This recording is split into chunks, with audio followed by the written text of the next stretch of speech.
Hi, I'm Brandon Lee. I'm an independent filmmaker for social media. Most of my work is related to travel and culture. My short films have been featured by BBC, the Travel Video Awards, and Vimeo's Staff Picks. And I also do tutorial and educational videos about filmmaking on YouTube, as well as in my online film school, Unscripted Studio.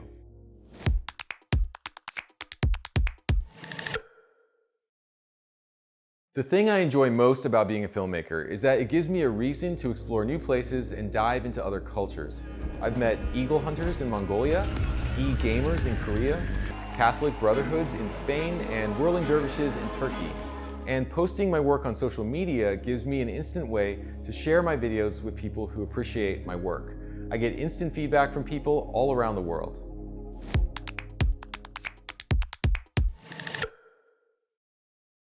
I first started traveling because I was working as a freelance camera guy and shooting in a lot of different locations, mostly in the USA.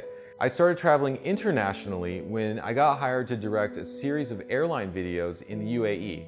I got addicted to the nomadic lifestyle and I gave up my American apartment and started living in hotels and Airbnbs, which actually I'm still doing. It's not a lifestyle for everybody, but it has allowed me to spend longer periods of time in the places where I'm filming. So instead of making superficial tourism videos, I get to dive deeper and show things that most tourists would never get to see.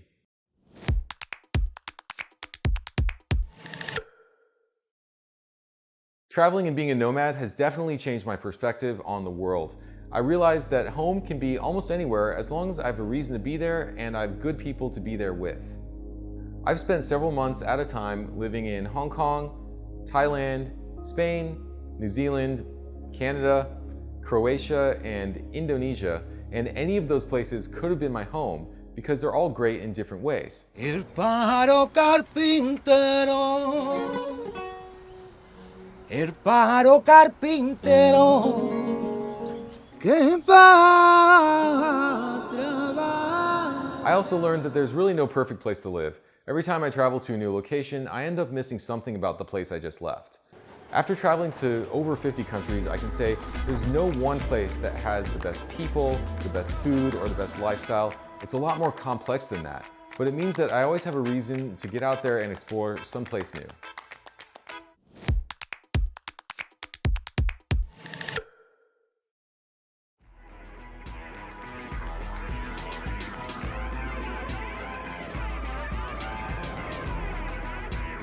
My style of filmmaking is a mix of documentary and experimental techniques where the camera is always moving and taking the viewer somewhere that they didn't expect. My goal is to make videos that are emotionally engaging and visually beautiful while also giving us a sense of what life is like for different people around the world.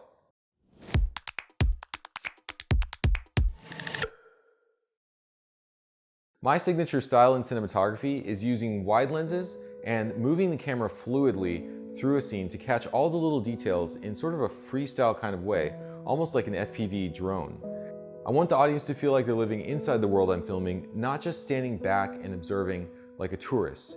So that's why I choose to push in really close to my subjects.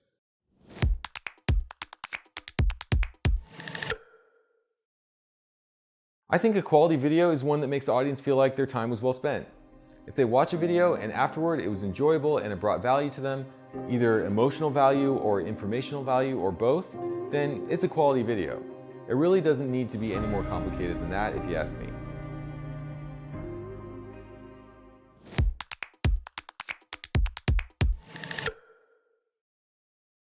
My main advice for people who want to make YouTube videos is to create a type of video that you're excited about doing several times a month or even every day. Making videos is a lot of work, no matter what kind they are. So if you want to have a YouTube channel, make sure you're making a type of video that you can upload consistently and with similar levels of quality.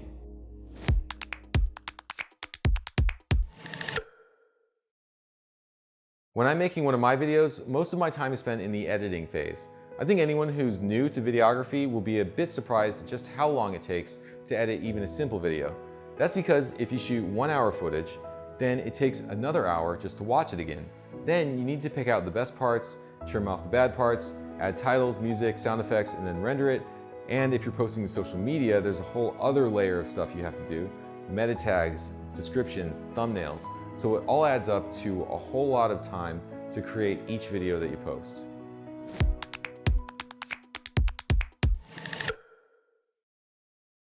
I think it's really helpful to have a team as a filmmaker, whether it's a film crew or if you're working with just a supportive group of friends, that's fine too. But I don't think it's necessary to always have a team. Personally, I actually prefer going out and shooting alone a lot of the time because it's just less complicated and it's less stressful. And when I'm filming documentary subjects, they're less intimidated when I don't have a big crew with me and tons of gear. Most of my travel videos have been made with minimal crew and minimal gear. It just makes it a whole lot easier to improvise. But when I want to go bigger with my ideas and try something more logistically complicated, it's really helpful to have a team.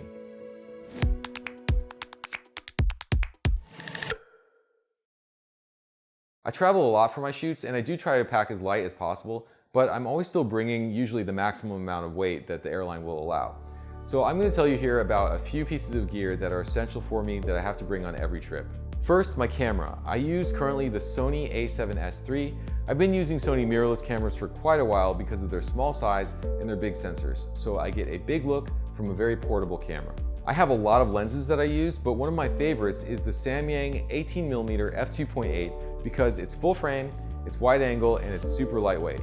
It's really easy to use this lens when I'm shooting on a gimbal or handheld because it doesn't weigh me down and I can go all day much easier. Another really important piece of gear is my gimbal, which is a type of camera stabilizer. I currently have two gimbals. My main gimbal is the DJI RS2 because it works with any lens in my kit and it's very powerful. I also have the Zhiyun Crane M3, which is a tiny gimbal that only works with my lighter weight lenses. I use the M3 on days when I don't want to carry as much gear or I want to do some camera moves in really tight spaces where the RS2 wouldn't fit. Otherwise, I use the RS2 for my main shooting.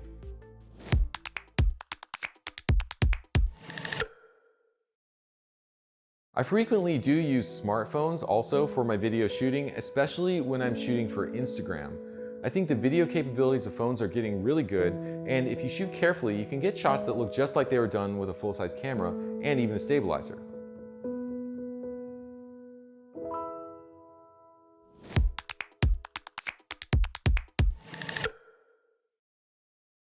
The best thing about shooting on a smartphone is that it's always with me, so I can shoot anytime, no matter where I go or what I'm doing.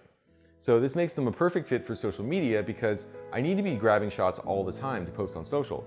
I don't always want to be bringing around my full frame camera and my gimbal and all the accessories, so now I can just use the smartphone in my pocket and get stabilized shots in 4K or even 8K and then upload them right away to my accounts.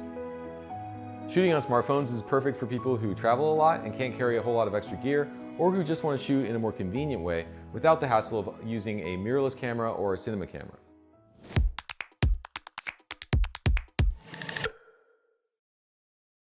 The biggest problem that most people will encounter when making travel videos is that the videos are just not that interesting. They're just kind of boring to watch after the first minute or so. This is because there's no real story to tell on most people's trips. When we go on vacation, we're intentionally trying to escape the challenges of our regular lives.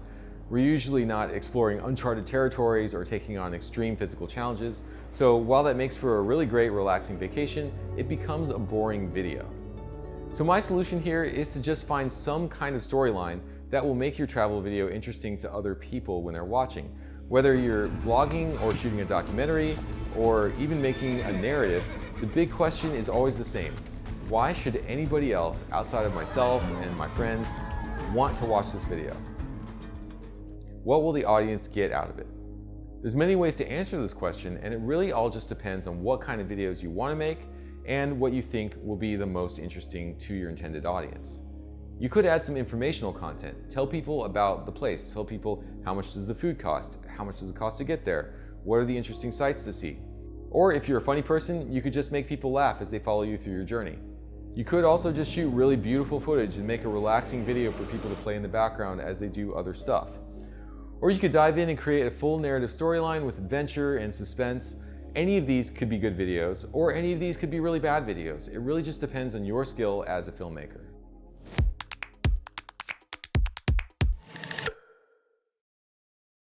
The first thing I think you should learn if you're just getting started as a filmmaker is the basics of how to operate your camera and how to use an editing program. If you don't know these two things, you're never going to finish a video, unless of course you hire other people to do all that stuff for you. But I'm assuming that we're doing it all ourselves when we first start out, so no matter what gear you use, you really need to learn how to use it. Practice all the time until it becomes automatic knowledge, like playing an instrument or kicking a football. Once you've mastered the basics of how to use your gear, you can then more easily focus on the higher level creative stuff.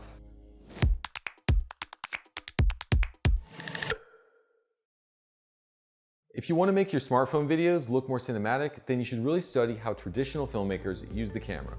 For instance, here's an obvious one. Movies aren't shot vertically, they're shot horizontally. So cinematic smartphone videos shouldn't be shot vertically either. Also, movies don't use auto exposure. Auto exposure is when the phone automatically makes the image brighter or darker as you shoot. I almost always lock off my exposure before I start recording so that the brightness of the image stays consistent throughout the shot. Another tip here is to keep the horizon level. Most phones will either have a horizon level indicator or a grid that you can overlay on the image. You can use these tools to make sure that your shot isn't tilted. Vivo phones also have a feature that automatically levels the shot while you're shooting, even if you're not holding the phone perfectly horizontal, so you could try that too. My final little tip here is to avoid shooting in flat light. Flat light is when there's no texture to your subject because either the light is too soft or the light source is coming from the same angle as the camera is positioned. So to make sure your shots look more 3D, you should try to have the light hitting your subject at an angle that brings out the texture. And to figure out more about how to do that, just study some good photographs or some shots from movies and learn where the light sources are coming from. Then you can apply that to your own shots.